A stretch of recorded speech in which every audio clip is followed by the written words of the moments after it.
Hola jóvenes, muy buenos días. El día de hoy vamos a continuar con el tema de la reproducción.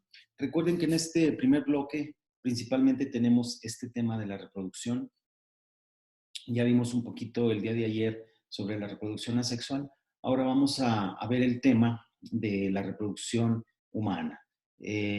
Para entender lo que es la reproducción humana, deberemos tratar primero el tema de lo que es la gametogénesis. El día de ayer platicábamos sobre la gametogénesis, que precisamente se trata de la generación o de la creación de gametos. ¿Qué son los gametos? Bueno, lo habíamos comentado también. Los gametos son las células reproductoras y esas células reproductoras son lo que permite la reproducción en los seres humanos. ¿Sale? Vamos a compartir la pantalla, vamos a, a empezar con este tema. ¿Sí? Vamos a ver lo que es la meiosis y la gametogénesis. Estos temas son muy importantes. Al igual que todos los que hemos visto, ¿verdad? Pero comprender la meiosis no es algo fácil, sin embargo, yo sé que ustedes la van a comprender de manera correcta. Bueno, vamos a empezar. Vamos a empezar con esto. Bueno, ¿qué es la meiosis? La meiosis es una forma de reproducción celular que es muy similar o muy semejante a la mitosis que ya vimos. Recuerden que el semestre pasado vimos lo que era la mitosis. La mitosis es la reproducción celular en la cual las células que tienen una división mitótica producen dos células hijas idénticas a la progenitora, a la célula madre. ¿Sí? Pero, ¿qué es lo que hace diferente a la meiosis de la mitosis? Pues que el número de cromosomas se reduce a la mitad, chicos. ¿Sí? Habíamos platicado que en el ser humano tenemos 46 cromosomas. Todas las células que tenemos en nuestro cuerpo, absolutamente todas, tienen 46 cromosomas, con excepción de las células reproductoras, que son el óvulo y el espermatozoide. Dicho sea de paso, lo habíamos comentado, la célula más grande en el ser humano o en volumen vendría siendo el óvulo y la célula más pequeña en el ser humano vendría siendo el espermatozoide. Por lo cual aquello del sexo débil, pues yo creo que no es muy cierto, ¿verdad? Porque el volumen del óvulo supera por mucho a la célula masculina o al gameto masculino que es el espermatozoide. Entonces, jóvenes, debemos tener en cuenta que el número de cromosomas varía en las diferentes especies. Hay especies que tienen 4, 6, 8, 10, o incluso pueden llegar a tener más de 100 cromosomas en su, en su, este, en su ADN. Pero en el ser humano son 46, que están divididos en 23 pares de cromosomas. Entonces, teniendo esto en mente, toda célula de nuestro cuerpo, llámese una célula nerviosa, una célula cardíaca del corazón, pulmonar, si es una célula digestiva, si está en nuestro tubo digestivo, si está en nuestra boca, en nuestra lengua, en nuestras manos. Absolutamente todas esas células tienen 46 cromosomas y se llaman diploides. Por eso aquí mencionan la presentación que estamos viendo, que la meiosis empieza con un número diploide de cromosomas, es decir, con 46 cromosomas. Pero esa célula va a pasar por dos divisiones sucesivas, ¿sí? En la primera división, los cromosomas se van a duplicar una sola vez, dando como resultado 4 células hijas, cada una con la mitad del número diploide de cromosomas que la célula madre.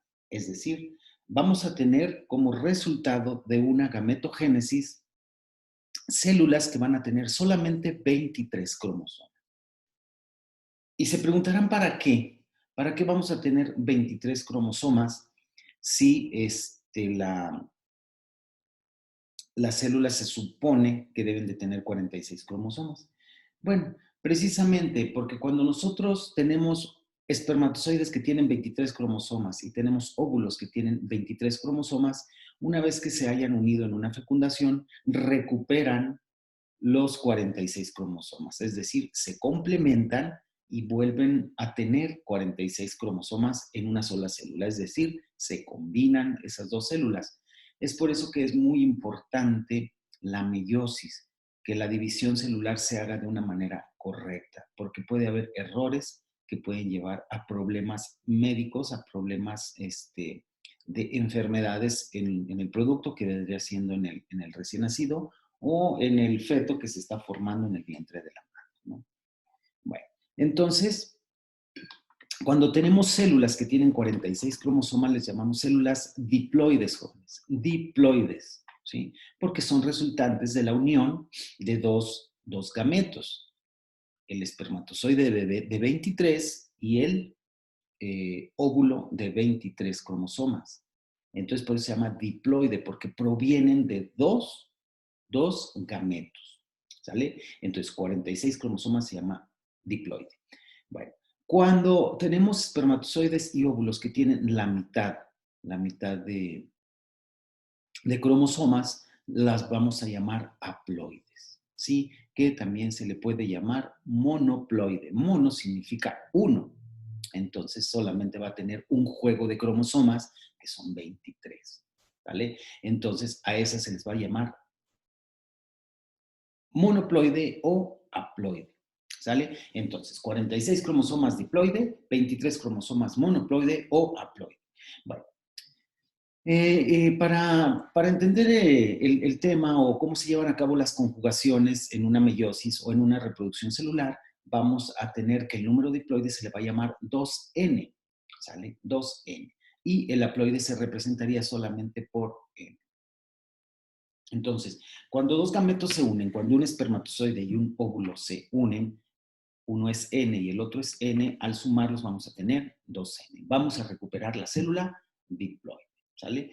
Bueno, el resultado de la unión de un espermatozoide y un óvulo se le va a llamar cigoto, que en algunos libros, en alguna literatura se le llama huevo o cigoto. Finalmente, ustedes conocen un huevo de gallina que tiene una yema y una clara. Pues bueno, vendría a representarse como el núcleo y lo que es el citoplasma en una célula. Y eso es lo que vamos a tener una vez que se da la fecundación, una vez que se da la unión del óvulo y el espermatozoide, vamos a tener una célula diploide que le vamos a poder llamar también huevo o cigoto. ¿Deja de ser espermatozoide? Sí. ¿Deja de ser óvulo? Sí. Ya no son óvulo y espermatozoide juntos, ya que formaron un nuevo ser. Van a formar una nueva célula que se va a llamar cigoto. ¿Sale? Muy bien. Bueno, vamos a la siguiente. En esta presentación, jóvenes, vemos nosotros un resumen de lo que es la reproducción humana. ¿Sale? Las gónadas o aparatos reproductores masculino y femenino son los responsables de la producción de gametos, son los responsables de la gametogénesis. ¿Qué quiere decir esto de la gametogénesis y de la espermatogénesis? Pues bueno, yo les decía que la palabra Génesis, de hecho, es el primer libro de la Biblia. Para los que les gusta la Biblia, la Génesis, el libro de Génesis es el primer libro de la Biblia. Así lo tengo entendido. Si me equivoco, ustedes me corrigen y me hablan y me dicen, profe, está equivocado. Pero según recuerdo, el primer libro de la Biblia es Génesis. ¿Por qué? Pues porque Génesis es el inicio, Génesis es la generación, Génesis es la creación en este caso, de gametos. Por eso se llama gametogénesis, ¿sí? Y esa gametogénesis se va a dividir en dos procesos, ¿sí? Uno que se va a llamar espermatogénesis, porque es la generación, la creación, la producción de espermatozoides. Y otro que se va a llamar ovogénesis, que es la generación o creación de óvulos. Permítanme tantito tomar una servilleta porque me estoy mormando.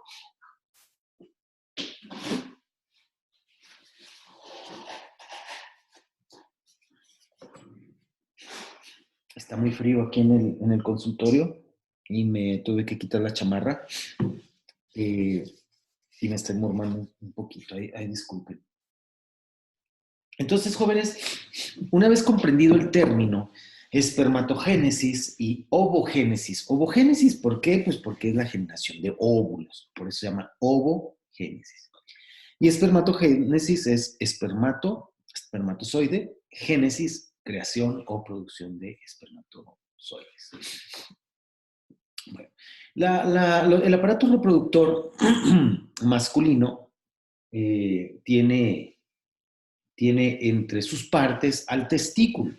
Es en el testículo donde se lleva a cabo esta espermatogénesis, donde se lleva a cabo el almacenamiento de los espermatozoides, los cuales deberán estar listos para cuando eventualmente se dé una relación sexual con una pareja, se puedan madurar y se puedan expulsar esos espermatozoides para que puedan llegar al óvulo y fecundarlo. ¿Sale? Y bueno, en contraparte, en la mujer tenemos el ovario. El ovario vendría siendo el homólogo del testículo, ¿no? ¿Por qué? Porque en el ovario están contenidos los óvulos que van a ser eventualmente fecundados. Aquí es importante, fíjense, una cosa curiosa, que bueno, a mí me enseñó mi profesor de embriología hace ya algunos años, cuando estaba yo cursando la carrera de odontología.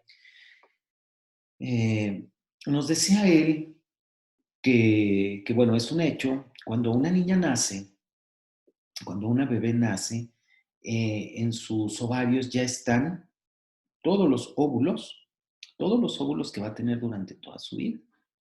Obviamente están en una, digamos, como en pausa, ¿no? Como si han visto las películas de la criogenia, como si estuvieran congelados ahí en el ovario. Y esos óvulos son aproximadamente 400,000 óvulos que van a ser parte de la mujer durante toda su vida, de los cuales solamente van a madurar aproximadamente 400. Es decir, cuando empieza el periodo de menstruación de la mujer, es cuando empiezan a madurar esos óvulos que estuvieron ahí guardados durante muchos años, ¿no? Esos óvulos están ahí guardaditos y cuando se requiere empieza la ovogénesis. ¿Para qué? Para transformar esos ovocitos primitivos, transformarlos en un óvulo, pues empieza el proceso de la ovogénesis. Pero lo interesante aquí, chicos, es de que esos óvulos ya están en nuestra madre desde su nacimiento, desde su nacimiento. Entonces, quiere decir que una parte de nosotros tiene la misma edad que nuestra mamá, porque esas células están ahí guardadas. Entonces, si nosotros venimos de un óvulo, si la mitad de nuestras células o la mitad de nuestro cuerpo viene de un óvulo, quiere decir que nuestras células vienen de un óvulo que tiene la misma edad que nuestra madre desde que nació. Entonces quiere decir que tenemos más años o tenemos más edad de la que aparentamos, ¿no? O de la que creemos. Por ejemplo, un decir, bueno, mi madre ya falleció, en paz descanse, mi mamá, pero mi mamá en este momento tendría 70 y, ¿qué serán? Hasta aproximadamente 73 años, lo cual quiere decir que yo vengo de un óvulo tendría 73 años, ¿no? Entonces, a eso voy, ¿no? Que es interesante. Por ejemplo, ustedes que aproximadamente tienen 16, 17 años, es su edad, pues en realidad una parte de ustedes tiene los mismos años que actualmente tiene su mamá. La edad que tiene su mamá es la edad que tienen los óvulos de ella y que son los que eventualmente los formaron a ustedes, ¿no? Es interesante el dato, es interesante porque se ha comentado mucho y tiene lógica que entre más grandes son los papás cuando tienen a los hijos, la expectativa de vida es menor. Es decir, no es lo mismo que nuestra mamá nos haya dado a luz a los 17, 18 años que tal vez a los 40, ya estaríamos acumulando mayor edad por el óvulo principalmente, ¿no?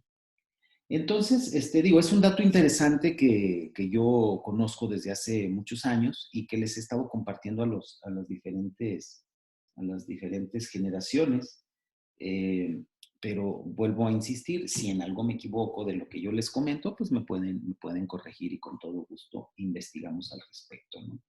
Pero es un hecho, es un hecho.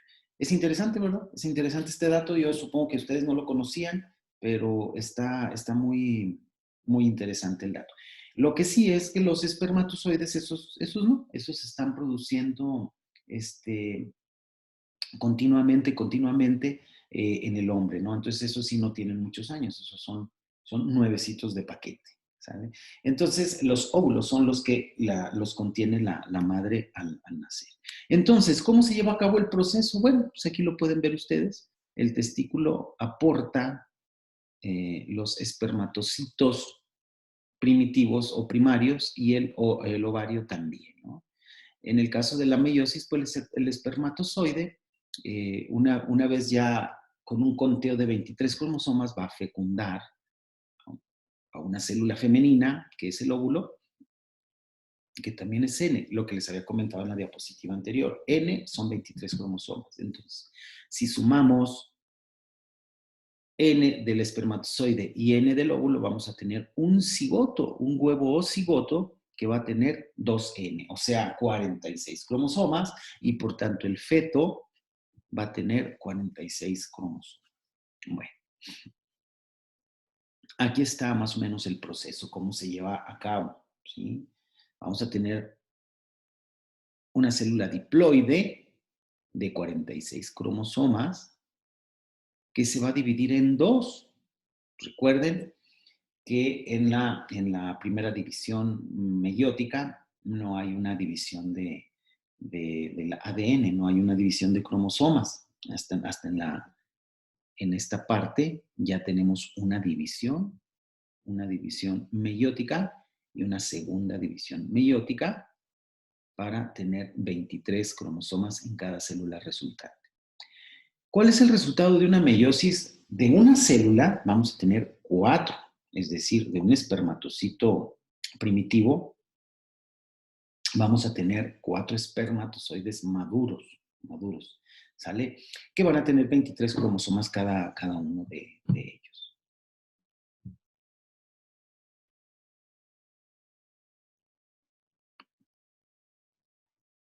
Bueno, a diferencia de la mitosis, jóvenes, en la mitosis vamos a tener células que van a tener 46 cromosomas igual que la predecesora. Entonces, esta sería la principal diferencia entre una mitosis y una meiosis. En la mitosis vamos a tener siempre células 2N, células de 46 cromosomas. Cuando una célula muscular tiene una mitosis, es decir, una división o reproducción celular, el resultante siempre va a ser 46 cromosomas, siempre, ¿sí? En cambio, en la meiosis, no, en la meiosis vamos a tener siempre una división del ADN, una división, bueno, también en la mitosis, pero lo que me refiero es que los cromosomas se van a partir a la mitad, muy semejante al cierre de una chamarra, ¿no? Cuando nosotros abrimos un cierre de una chamarra, las partes resultantes se separan. Miren, aquí lo voy a abrir. Entonces, 23 cromosomas se van a un lado y 23 cromosomas se van al otro. Por eso los cromosomas se agrupan en pares, ¿sí? Muy bien, bueno. La división meiótica es muy similar a la mitosis, ¿sí? Es muy similar, pero antes de que la célula empiece su primera división en la meiosis, el ADN se duplica, ¿sí? La célula se duplica. Entonces, una vez que la célula ya tiene 2 juegos completos de cromosomas, está lista para comenzar la meiosis. Esto es en la primera división meiótica, ¿no? Aquí tenemos las etapas, ¿no? Aquí tenemos cuáles son, al igual que en el ciclo celular, tenemos también profase, metafase, anafase y telofase. Si recuerdan, eso lo vimos el semestre pasado en el ciclo celular de la mitosis, entonces tenemos esas 4 etapas, ¿no? Pero antes de tener esas etapas, tenemos una etapa previa en la cual vamos a tener, recuerden que son 2 divisiones meióticas. Acá tenemos arriba la primera, meiosis 1, y en la parte de abajo la meiosis 2.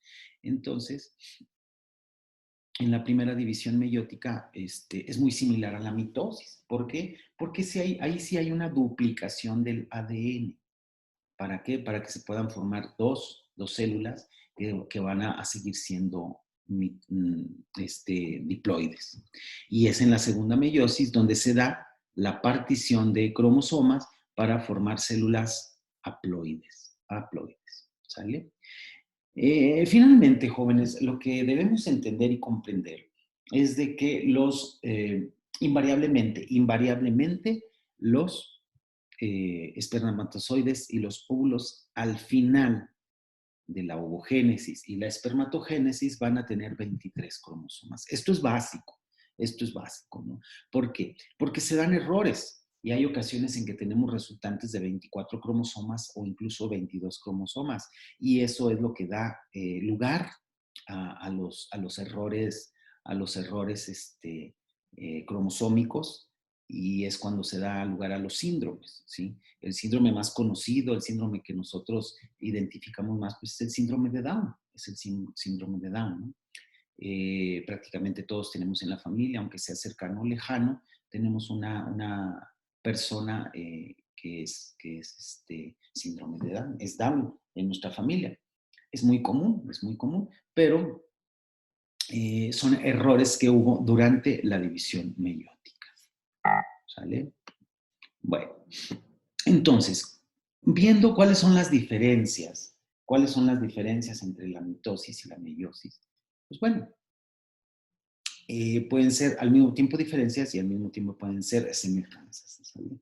Bueno, la primera es de que ocurre en las células, en la mayoría de las células eucarióticas o eucariotas, la mitosis, ¿sí?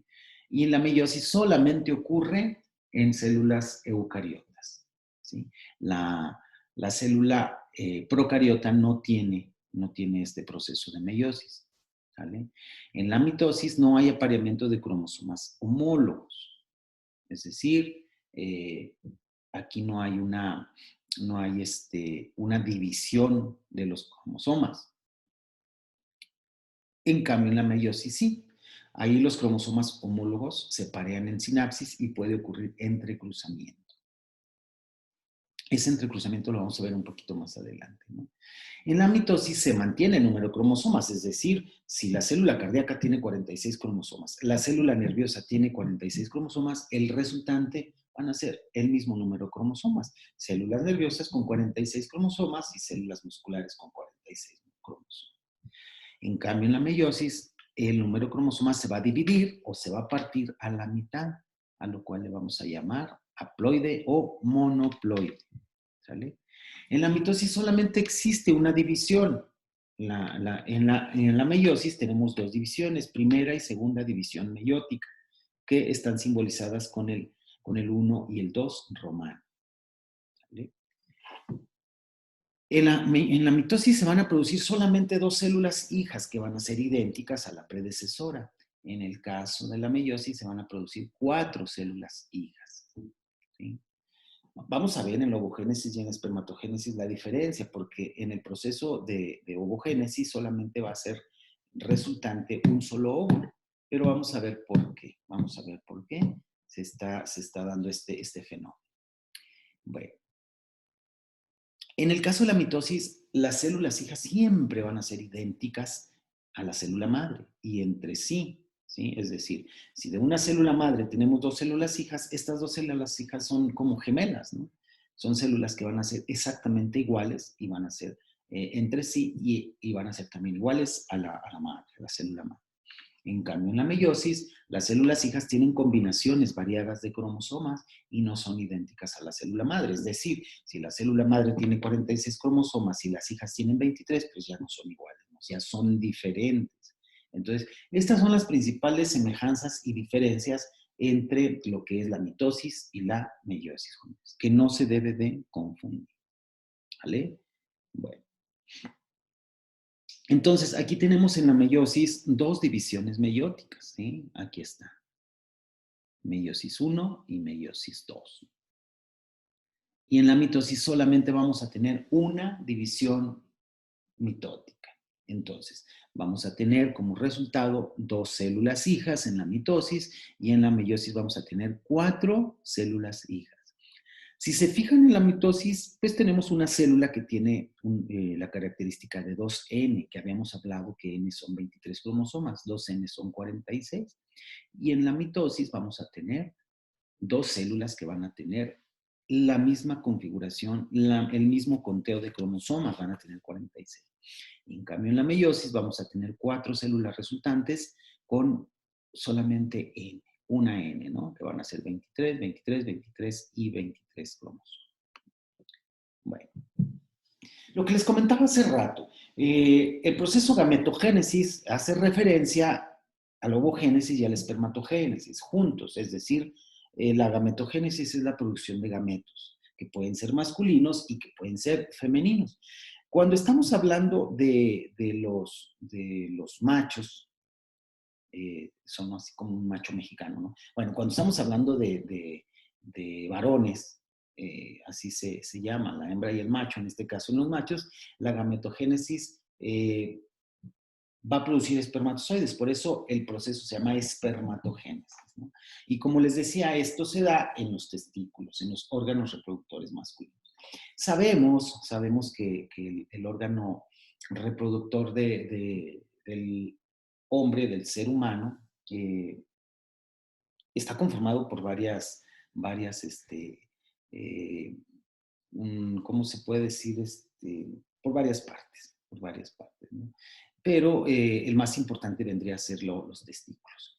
Obviamente, pues tenemos este conducto espermático, tenemos el pene, tenemos también la próstata, tenemos muchas partes de este aparato reproductor que todas van a tener una función muy, muy específica. En el próximo bloque vamos a ver precisamente cuáles son los órganos reproductores en el ser humano. ¿Sale? Y bueno, también, cuando lo mismo, ¿sí? Cuando los óvulos son los que se producen, estamos hablando de las hembras. En este caso se va a llamar ovogénesis. Si se fijan, pues es lo mismo. La gametogénesis es lo mismo. La gametogénesis hace referencia a los dos fenómenos juntos, tanto de los hombres como de las mujeres. Pero ya si hablamos de los espermatozoides sería espermatogénesis y si hablamos de los óvulos sería ovogénesis. Ok, bueno. ¿Cómo se lleva a cabo la fecundación? Bueno, miren, aquí pueden ver ustedes ilustrado lo que es el óvulo y lo que es el espermatozoide. Mucho se ha dicho y se ha comentado sobre la constitución de estas células tan importantes, de estas células reproductoras tan importantes. Son especializadas. ¿Por qué? Porque son las responsables de llevar toda la información. Cuando en aquellos tiempos, antes de la colonia, aquí en México, en lo que era antes de la llamada etapa hispana, cuando llegaron los españoles a México, se tenía un correo que consistía en personas que llevaban los mensajes a los diferentes lugares de nuestro país. Este personaje pues era una especie de cartero. El problema es que en aquel tiempo pues no había papel, no había plumas como existen hoy, ¿no? Ahora ya no utilizamos ese tipo de tecnología, ¿verdad? El papel y la pluma o el lápiz ya prácticamente no lo utilizamos. Solamente ustedes que se la pasan haciendo resúmenes en biología. Pero bueno, en aquel tiempo se le daba un mensaje a este personaje y él era el encargado o era el responsable de llevar ese mensaje tal cual se lo habían dado, llevárselo a otra persona, ¿no? Y no equivocarse, no perder la información. ¿Por qué? Porque podía dar lugar a conflictos. Es decir, si a esa persona se le olvidaba. A mí me pasa todavía desde chico que me mandan a la tienda y me dicen, te encargo, no sé, pan, leche, huevo, chile, etcétera, etcétera. Y ya cuando llegas a la tienda, chin, se te olvidaron las cosas y te tienes que regresar. Es decir, es un problema regresar. Bueno, ahora con los teléfonos, pues ya nada más marcas, ¿no? O pones una notita en el teléfono.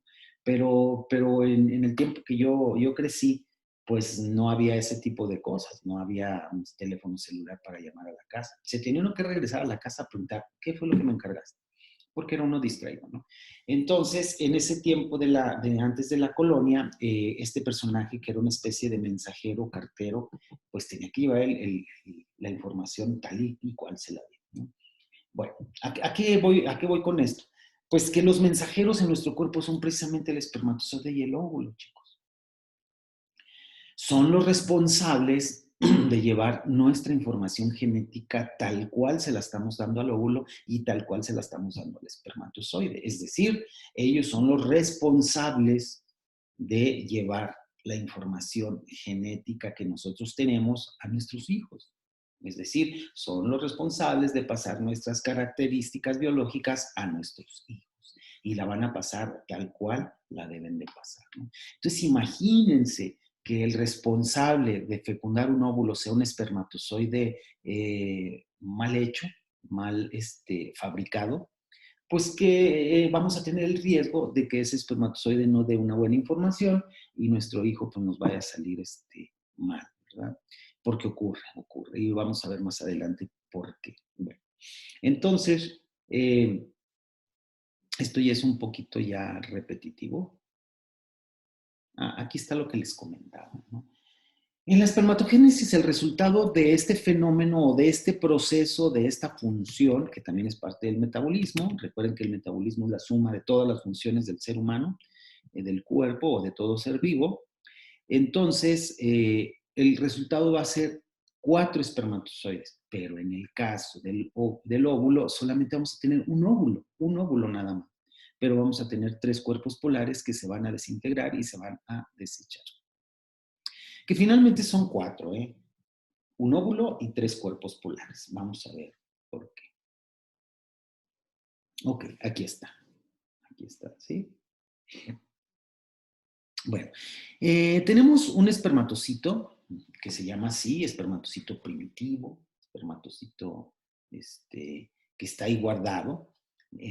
Recuerden que las células primitivas o las células que van a ser las responsables de formar espermatozoides, pues se llaman espermatocitos y van a estar guardaditos ahí en los testículos hasta que sean requeridos. ¿Cuándo son requeridos? Bueno, pues en el momento de que va a haber una situación o un encuentro sexual entre un hombre y una mujer, es cuando los espermatozoides se maduran para ser capaces de fecundar un óvulo, ¿sí? Obviamente esto ocurre ya cuando entra la aparición de las características sexuales secundarias, es cuando ya el hombre, o en este caso el niño, deja de ser un niño para pasar a ser un adolescente, y es cuando empieza a producir este espermatozoide, ¿sí? ¿Cómo se lleva a cabo esta situación? Bueno, recuerden que en la meiosis 1 hay una duplicación, hay una, digamos, generación de células idénticas aquí es muy parecida, en la meiosis 1 es muy parecido a la mitosis, ¿no? Ahí se lleva a cabo una duplicación para poder para poder lograr un conteo de 23 cromosomas. Vaya, dicho de otra manera, en la primera división meiótica vamos a tener 46 cromosomas que se van a transformar en 2 células de 46 cromosomas, porque si desde ahí la partiéramos, ya quedarían 23, y en la segunda división meiótica, 23 entre 2 ya serían 11.5, ¿no? Lo cual no es correcto. Por eso, en la primera meiosis no hay una partición de cromosomas, es solamente hasta la segunda división meiótica donde se lleva a cabo esta división de cromosomas. Entonces, como resultado vamos a tener dos espermatocitos secundarios y después vamos a tener los 4 espermatozoides que van a madurar y a transformarse en 4 espermatozoides al final de este proceso, ¿no? Empezamos con un espermatocito primitivo y vamos a terminar con 4 espermatozoides, ¿sí? Y al contrario, en la célula, fíjense, en la célula de la mujer, en el óvulo, vamos a empezar también con unos, en este caso se llama osito, o puede llamarse también ovocito, pero aquí lo tenemos, ahí empezamos, hay una división celular en la cual vamos a tener otra vez 46 cromosomas, aquí sí hay una duplicación de los cromosomas, se dividen los cromosomas, hay precisamente una replicación o duplicación, se dividen los cromosomas, el ADN y vamos a tener 46 cromosomas en la primera división meiótica. Y es en esta en esta primera división meiótica donde, si se fijan, tenemos un óvulo o un ovocito secundario grande y vamos a tener un pequeño cuerpo polar un poquito más chiquito. Ahorita hablábamos de los cuerpos polares, ¿sí? Entonces, este resultante de aquí que vemos en la parte de abajo se va a llamar este cuerpo polar, que se va a dividir.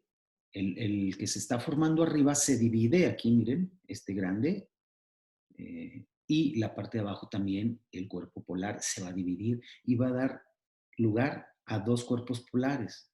Y el de arriba va a dar lugar a un óvulo, también con un cuerpo polar. Y este óvulo va a madurar. Es decir, de un ovocito primitivo vamos a tener como resultado un óvulo maduro. Pero estos cuerpos polares que se formaron en el proceso, jóvenes, no es como los espermatozoides, que vamos a tener 4 espermatozoides. En este caso, estos cuerpos polares se van a desintegrar y se van a desechar. Es así como se lleva a cabo se me está acabando la batería. De hecho, ya vamos a terminar clase. Es así como se lleva a cabo la producción de gametos, tanto masculinos como femeninos. ¿Sí? Interesante, ¿verdad? Ok. Bueno, este proceso, chavos, es un proceso que se ha estudiado mucho, ¿no? Se ha estudiado mucho y les decía yo, es complicado eh, eh, entenderlo, para mí fue muy complicado, se los confieso, aún y cuando ya estaba en odontología, pero ¿por qué es complicado? Bueno, porque la teoría es interminable, ¿no? Los estudios que se han hecho al respecto son interminables. Lo que hay que entender es de que a final de cuentas, o comprender al final de cuentas, es de que las células, en este caso haploides, espermatozoide y óvulo, se juntan para dar lugar a un nuevo ser, a un ser vivo, a un bebé. Mucho se ha hablado del aborto y a lo mejor sería interesante hacer un debate sobre este tema, porque muchas personas dicen que un bebé pues se puede abortar hasta las 12 semanas y no tiene ningún problema porque es una célula X que está ahí en nuestro cuerpo y que la podemos eliminar. La verdad, jóvenes, es que la vida empieza, en cuanto se unen un espermatozoide y un óvulo, ahí empieza la vida. Ya es un ser humano, ya es un ser humano, es una celulita infinitamente pequeña que no la podemos ver a simple vista, pero ya es un ser humano. Y este ser humano va a ser eh, un crecimiento a partir de la fecundación hasta los 9 meses, que parece magia, es algo maravilloso, que desde una celulita que no podemos ver a simple vista se va a transformar en un ser humano a los 9 meses idéntico a los padres, ¿no? Obviamente más pequeñito.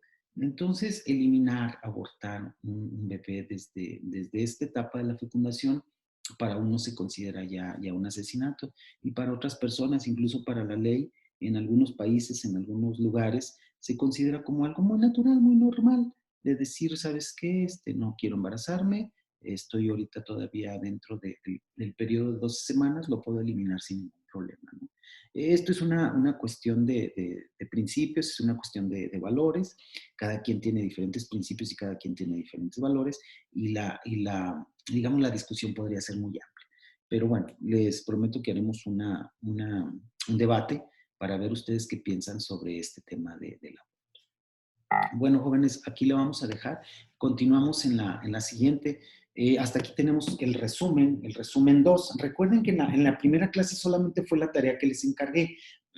Aquí, hasta esta diapositiva sería el resumen 2, ¿no? Porque en la clase pasada les encargué un resumen 2 hasta aquí. Complementen su resumen de donde puedan, chicos, del libro o de internet o de donde quieran. Recuerden que cada resumen debe de tener mínimo 2 cuartillas, 1 1/2 para contenido y media cuartilla para su conclusión personal. Si no tienen 1 1/2 cuartilla y media cuartilla de conclusión personal, esa tarea no vale. Se los estoy advirtiendo clase con clase, no vale si no la tienen completa porque no se las voy a valer para su calificación. Jóvenes, un placer saludarles. Con esto terminamos la clase del día de hoy y nos vemos en la siguiente. Pórtense bien, ayúdenme a sus papás y nos vemos el día de mañana. Saludos.